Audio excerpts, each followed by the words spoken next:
Hello students, तर आज आपण बघणार आहोत 22वा प्रॅक्टिकल मॅथ सब्जेक्टचं, जे आहे write a program for SMS application. म्हणजे आपल्याला असं ॲप्लिकेशन बनवायचं आहे ज्यातून आपण कोणालाही मेसेज करू शकतो, SMS करू शकतो. आपण त्यासाठी काय करूया, एक फोन नंबरचा एक इनपुट बॉक्स घेऊया. त्यात आपण त्या ज्याला आपल्याला मेसेज टाकायचा आहे, SMS करायचा आहे, त्याचा फोन नंबर आपण त्यात टाकणार. त्यानंतर काय मेसेज टाकायचा तो मेसेजसाठी आपण एक इनपुट बॉक्स घेऊ आणि त्याला बटन घेऊ. म्हणजे त्या बटनावर क्लिक केले तो मेसेज त्या नंबरला जाणार. ओके, तर चला बघूया. त्यासाठी तुमचं पहिला अँड्रॉइड स्टुडिओ चालू करून घ्या. आता अँड्रॉइड स्टुडिओमध्ये तुम्हाला इथं एक मॅनिफेस्टच्या फोल्डरमध्ये एक अँड्रॉइड मॅनिफेस्ट आहे. ह्या फाईलमध्ये हे दोन कोड ॲड करायचे आहेत. हे दोन कोड कशासाठी वापरतो आपण, की ती परमिशन घेण्यासाठी, SMS ची परमिशन घेण्यासाठी, सिस्टीमला प्रोव्हाइड करण्यासाठी आपण SMSची. त्यानंतर रीड फोन स्टेट्स, म्हणजे त्याचं काय कुठल्या सिम कार्ड डिफॉल्ट सेट केले हे सगळं सेट करून परमिशन त्याची पण घेण्यासाठी कुठलं सेट केलं हे बघण्यासाठी. ओके, ह्या दोन गोष्टी आपण इथं कोड ॲड करायचं. त्याच्यानंतर हे झाल्यानंतर आपल्याला एक डिझाईन बनवून घ्यायचे. हे डिझाईन मी ChatGPT केलं, तसं तुम्ही पण डिझाईन बनवून घ्या किंवा तुम्ही मॅन्युअली बनवलं तरी चालेल. ह्यात मी एक इनपुट बॉक्स घेतला आहे, त्यात एक फोन नंबरसाठी घेतला आहे, आणि सेकंड इनपुट बॉक्स आहे तो आपला SMS साठी घेतला, आणि थर्ड इज अ बटन. तीनच गोष्टी घेतल्यात. ह्या तीन गोष्टीला आता आपण त्याचा बॅकएंडचा कोड लिहायचा आहे. आणि जर समजा तुम्हाला हे कोड जर माहीत नसेल तर मागचे सगळे व्हिडिओज बघा, तुम्हाला सगळं कसं डिझाईन करायचं आहे, काय करायचं आहे सगळं तुम्हाला कळून जाईल.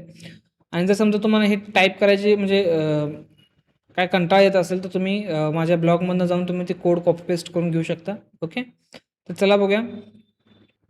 मेन ॲक्टिव्हिटी डॉट जावामध्ये आलो. आता ह्या फाईलमध्ये आता आपल्याला सगळा कोड लिहायचा आहे. पहिला काय करायचं, आपल्याला ह्या डिझाईनमध्ये जाऊया. हे जे फोन नंबर आहे ह्याचा ID काय आहे बघायचं आहे आपल्याला. ह्याचा ID काय, ET फोन. ह्या ET फोनला आपल्याला ॲक्सेस करायचं आहे आपल्या जावाच्या फाईलमध्ये. त्यासाठी पहिला आपण एडिट टेक्स्ट घ्यायचं आहे, कारण की त्याचं क्लासचं नाव काय, edit text. Okay, so edit text, आणि त्याला एक काहीतरी नाव द्यायचं आहे. समजा मी याला नाव देतो फोन नंबर. ओके, तसंच अजून एक आपण एडिट टेक्स्ट घेतला आहे, तो आहे मेसेज बॉक्स. तर तुम्ही मेसेज बॉक्स, ठीक आहे, मेसेज बॉक्स आणि फोन नंबर घेतला. आता हे जे व्हेरिएबल्स बनवल्यात ह्यांना इनिशियलायझेशन करायचं आहे आपल्याला. ओके, त्यासाठी मी फोन नंबरला पहिले इनिशियलाइज करून घेतो. Find view by ID r.id dot काय ID होता आपला, ET फोन. तसंच मेसेज बॉक्सला ID देऊन हे करून घेऊया, ॲक्सेस करून घेऊया, r.id dot ET message. Okay, दोन इनपुट बॉक्स ॲक्सेस केलेले आहेत आपण, हे आणि हे. आता आपल्याला काय करायचं, एक बटन ॲक्सेस करायचं आहे ज्याच्यावर आपण क्लिक लावणार आहे. ज्याच्यावर क्लिक केल्यानंतर जो ॲक्शन परफॉर्म व्हायचा आहे तो इथं आपण त्याचा कोड लिहायचा आहे. बटन एक घेतलं आहे, सॉरी, त्यासाठी बटनला एक नाव देऊया. मी देतो BTN नाव देतो याला. ठीक आहे, त्याला आपण इनिशियलायझेशन करून घेऊया. BTN is equals to find view by ID r.id dot button असणार, आय थिंक त्याचं नाव ID. एकदा बघून घेऊया ID काय आहे ह्याचा. ह्याचा ID BTN सेंड आहे. हाच ID जर पेस्ट करा. ठीक आहे, आता आपले हे तिन्ही ॲक्सेस झालेले आहेत कंपोनंट्स. तर आता काय करूया, आपण ह्याला पहिला क्लिक लिस्नर लावूया बटनाला. BTN dot set on click listener. Okay, view arrow हा शॉर्टकट आहे.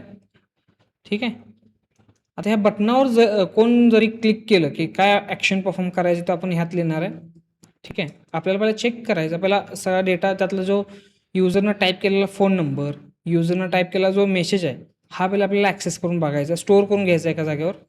मग मी फोन नंबर स्टोअर करून घ्यायला एक व्हेरिएबल बनवतो, स्ट्रिंग डेटा टाईपचा. स्ट्रिंग फोन नाव देतो त्याला, फोन, आणि त्यात फोन नंबर ॲक्सेस करून घेतो. Phone number dot get text to string.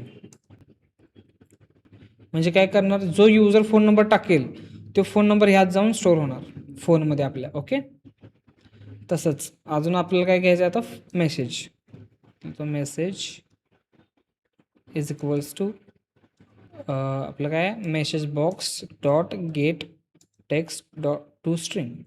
Okay, आपल्याला आता आपण दोघांना पण ॲक्सेस केला, डेटा सगळा स्टोअर करून घेतला आपण. फोनमध्ये फोन नंबर आहे, मेसेजमध्ये आपला मेसेज आहे. ओके, तर आता चेक करूया. समजा तो युजरनं मेसेज टाईपच केला नसेल तर, किंवा फोन नंबरच टाईप केला नसेल, डायरेक्ट लॉग इन बटनावर डायरेक्ट सबमिट बटनावर क्लिक करत असला तर त्यासाठी आपण इथं कंडिशन चेक करूया. आपण पहिला कंडिशन्स लावूया. फोन इज एम्प्टी, म्हणजे फोन एम्प्टी आहे का, मोकळं टाकलं का बॉक्स, त्यात काय टाईप केलं नाही का. जर केलं नसेल तर त्याला एक एरर मेसेज दिसला पाहिजे. त्यासाठी आपण एक मेसेज सेट करूया. इथं त्याच इनपुट बॉक्सला एरर द्यायचं आपल्याला, ह्याच याला. मग ह्याचा आय डी काय आहे, ET फोन. आपण ह्याला ॲक्सेस करून घेतला. इथं कशात घेतला आपण ॲक्सेस करून, फोन नंबरला. ओके, फोन नंबरमध्ये ॲक्सेस करून घेतला आहे. डॉट सेट एरर, म्हणजे त्या इनपुट बॉक्सला एरर येणार जर त्यानं काय टाकला, एम्प्टी टाकला असला तर. काय एरर दाखवलं पाहिजे, enter phone number, enter number किंवा एंटर फोन नंबर, असं त्याला एरर आला पाहिजे. ओके, अजून पण एक गोष्ट चेक करायची आपल्याला, ती काय, त्यानं मेसेज जर टाईप केला नसेल तर त्यासाठी मग मेसेज आपण कशात ॲक्सेस करून घेतला आहे, बॉक्स, त्याला मेसेज बॉक्समध्ये ॲक्सेस केला आहे. मला काय म्हणायचं, हे आपण जे हे आहेत ना, हे इनपुट बॉक्स, ह्यांना आपण ॲक्सेस केलं आहे आणि स्टोअर केलं आहे ह्या व्हेरिएबल्समध्ये. ओके, आणि ह्या जो डेटा येणार आहे का नाही, ह्या जो डेटा टाईप करणारा युजर, तो डेटा मी ना ह्यात स्टोअर करून घेतला आहे, फोनमध्ये आणि मेसेजमध्ये. ह्यात कन्फ्युजन करून घेऊ नका. ओके, समजा त्यानं आता मेसेजमध्ये ह्या मेसेजमध्ये जर एम्प्टी ठेवला असेल, इज एम्प्टी, त्यात मेसेज काय टाईपच केला नसेल त्यानं, तर त्याला काय मेसेज एरर सेट करायचं, कुठल्या बॉक्सला सेट करायचं, ह्या बॉक्सला सेट करायचं, म्हणजे ह्या इनपुट बॉक्सला ते एरर आला पाहिजे. Dot set error enter message. ठीक आहे, आपले सेट झाले एरर सगळे. आता तिसरी एक कंडिशन आहे की समजा त्यानं फोन नंबर पण टाकला, मेसेज पण टाकला, पण त्यानं कसं आहे, आता समजा त्यानं परमिशनच दिला नाही. ते जे परमिशन विचारत असते आपण ॲप्लिकेशन ओपन केल्यानंतर किंवा मेसेज टाकताना अलाव करायचं, त्यानं अलावच नाही केला, तर मग ती एक गोष्ट चेक करायला पाहिजे, त्यानं अलाव केला आहे का नाही बघायसाठी. त्यासाठी लिहायचं आहे तुम्हाला कॉम्प्ट. आता ह्यातनं आपण काय करायचं आहे, आपल्याला सेल्फ चेक करायचं आहे. मी त्याला तो चेक सेल्फ परमिशन. ओके, ह्या फाईलमध्ये धिस, की आपल्याला काय करायचं इथं, परमिशन कुठली चेक करायची होती आपल्याला, मॅनिफेस्टमधली,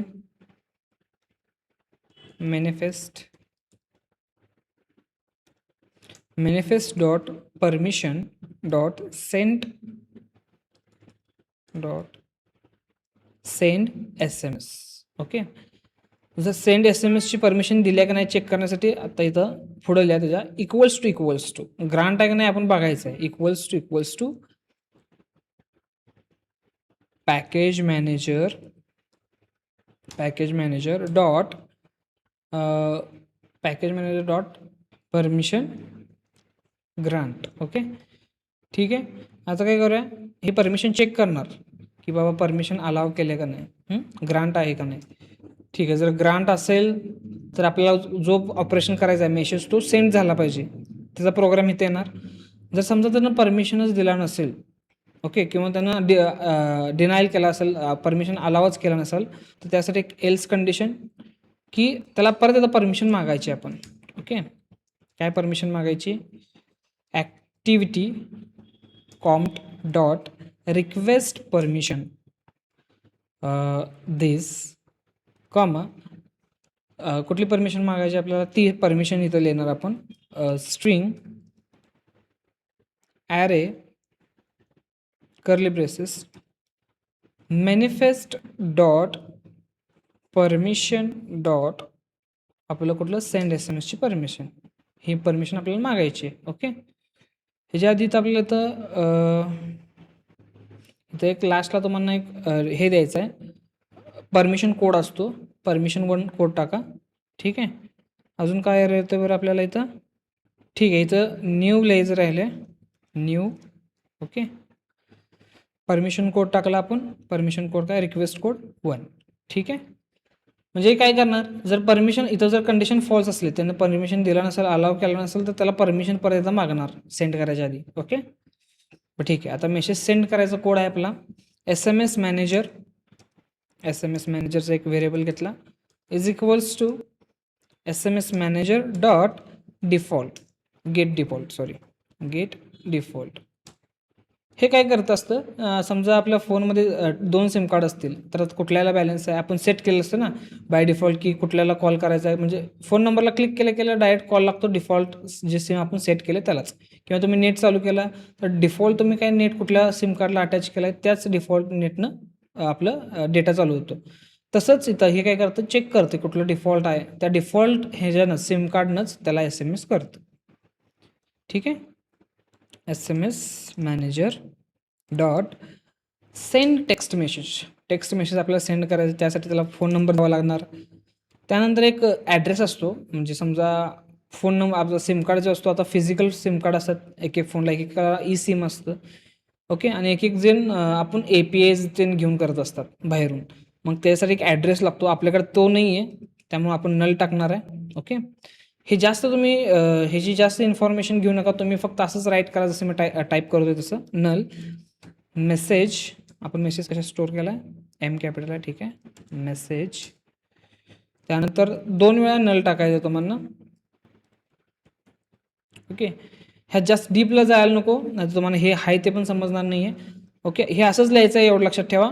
पहिला आपण फोन नंबर टाकतो, दुसरा नल, तिसरा मेसेज जो आपल्याला सेंड करायचा आहे तो. ओके, ठीक आहे. आपला जर मेसेज सेंड झाला, आता आपण हे सगळं जे टाकायचं आहे हे ट्राय ब्लॉकमध्ये टाका. ओके, का टाकायचं आहे तुम्हाला ते पण सांगतो. ट्राय ब्लॉक ह्याच्यात ते कोड टाक.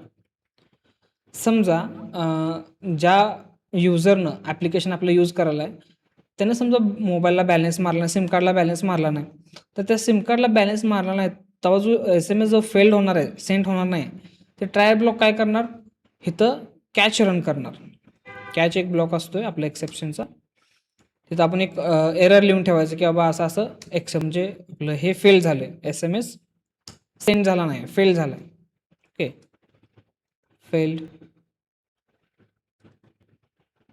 सेंड.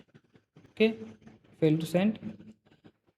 ट्राय ब्लॉकमध्ये समजा कोणत्या त्याने बॅलन्स मारला नसेल, इथंपर्यंत SMS सेंड नाही झाला, तर मग हे कॅच रन होणार आणि त्याला दाखवणार की बाबा तुमचा मेसेज सेंड झाला नाही. ओके, आणि आता जर सेंड झाला तर मेसेज पण दाखवूया आपण एक की सक्सेसफुली सेंड झाला म्हणून. Post message is sent successfully. Okay, झालं, एवढंच आहे. तर चला बघूया रन करून. आणि हां, रन करताना तुम्ही इम्युलेटरमध्ये रन करू नका, जसं की आता हा माझा इम्युलेटर आहे, व्हर्च्युअल डिव्हाइस आहे, ह्यात करू नका तुम्ही, कारण की ह्यात आपले सिम कार्ड नसतात, त्यामुळे SMS सेंड होणार नाही, तुमचा फेल्डच होणार आहे. तुम्ही काय करा, तुमच्या फिजिकल फोनमध्ये इन्स्टॉल करा. आणि फिजिकल फोनमध्ये इन्स्टॉल करताना तुम्हाला मी पहिल्या म्हणजे यूट्यूबचा माझा जो पहिला व्हिडिओ आहे ह्या प्लेलिस्टमधला, त्यात तुम्हाला जेव्हा इन्स्टॉलेशन मी शिकवलेलं आहे अँड्रॉइड स्टुडिओ, फिजिकल फोन हा कसा कनेक्ट करायचा हा मी त्या व्हिडिओमध्ये सांगितला आहे. ओके, तुम्ही वायफाय थ्रू पण करू शकताय, जर तुमच्याकडे केबल असेल तर तुम्ही केबल थ्रू पण करू शकताय. ते केबल थ्रू करायचं मी त्यात व्हिडिओमध्ये सांगितलं नाही. केबलसाठी फक्त तुम्हाला काय करायला लागतं, तुमच्या मोबाईलच्या फोनमध्ये सेटिंग्समध्ये डेव्हलपर ऑप्शन चालू करायचा आहे, आणि त्यात एक ऑप्शन असतो डेव्हलपर ऑप्शनच्या आत USB डिबगिंग म्हणून, तो चालू करायचा आणि फोन कनेक्ट करायचा. फोन कनेक्ट केले तुम्हाला एक पॉपअप येते, अलाव करायचं, अलाव करा. मग तुमचं इथं जिथं माझं Pixel 9 दिसते ना, तिथं तुमच्या फोनचं नाव येईल. त्यानंतर तुम्ही रन केला की तुमच्या फोनमध्ये डायरेक्ट ॲप्लिकेशन इन्स्टॉल होतं. ओके, ठीक आहे. आता मी ह्यात तुम्हाला एक्सप्लेन करण्यासाठी फक्त मी ह्यात रन करून दाखवतो. इथून मेसेज तर सेंड होणार नाही आहे, पण प्रॉपर सगळं ॲप्लिकेशन वर्क होते का आपण एकदा ट्राय करून बघूया. तर इथं बघू शकता तुम्ही, ॲप्लिकेशन इन्स्टॉल झाले विदाऊट एनी एरर, कुठं क्रॅश झालं नाही, काय नाही झालं, ओपन झाले बघा. आता इथं तुम्ही नंबर टाकायचा आहे, समजा मी नंबर नाही टाकला, मेसेज फक्त टाईप केला. ओके, मेसेज टाईप केला. त्यानंतर समजा मी जेव्हा सेंड बटनवर क्लिक करतो आहे, त्यावेळी बघा इथं मला एरर दिसतोय का, इनपुट बॉक्सला एरर, जे आपण इथं सेट केलं होतं. आणि हा बघा सेंड केल्या काय नाही, मला एक परमिशन विचारायला बघा, इथं अलाव करायचं का नाही, मी ठीक आहे अलाव केलं इथं. ओके, परमिशन अलाव केलं, आणि इथं फोनला मला एरर आला, कारण की मी इथं दाखवलं आहे बघा, तुम्हाला इथं दाखवलं आहे फोन नंबरला एरर दाखवायचा एंटर फोन नंबर, केव्हा जेव्हा फोन नंबर एम्प्टी असतो त्यावेळी, मोकळा असतो त्यावेळी. तर बघू शकता एंटर फोन नंबर आले. ओके, समजा मी फोन नंबर टाकून पण देतो, बघूया मेसेज सेंड तर होणार नाही हे मला माहिती आहे, पण ट्राय करूया एकदा. ओके, सेंडवर क्लिक केलं, मेसेज इज सेंड सक्सेसफुली असा मेसेज आला, पण मला मेसेज येणार नाही आहे हा, कारण की हा डेमोसाठी फोन आपल्याला दिलेला असतो व्हर्च्युअल डिव्हाइस, हे वर्क होत नसतं SMS ते. SMS तुम्ही तुमच्या फोनमध्ये एकदा ॲप्लिकेशन इन्स्टॉल करून ट्राय करा, 100% SMS जाणार. ज्या नंबरला तुम्ही नंबर टाकलाय वर त्या नंबरला SMS हा जाणारच. ओके, ठीक आहे, आजच्यापुरतं एवढंच, भेटूया नेक्स्ट व्हिडिओमध्ये.